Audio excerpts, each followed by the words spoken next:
எனக்கு மறு உத்தரவு கொடுத்தாலும் கொடாட்டாலும் நான் என்ன வாக்குறுதியை உமக்கு கொடுத்தேனோ அதை நிறைவேற்றுவேன் என்றைக்கு உறுதியா நிற்கிறோமோ அன்றைக்கு நம்ம ஜெயிப்போம். ஜெயிப்பதற்கு உதவுனது யார் தெரியுமா?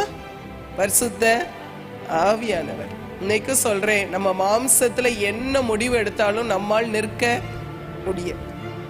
நிற்கிறேன் என்று சொல்லுகிறவன் எவனும் விழாதபடிக்கு எச்சரிக்கையா இருக்க கடவன். நான் நின்றுவேன், நான் சாதிச்சிருவேன், நான் மறுதளிக்க மாட்டேன், யார் போனாலும் நான் போக மாட்டேன். மாம்ச வைராக்கியம் கூடாது.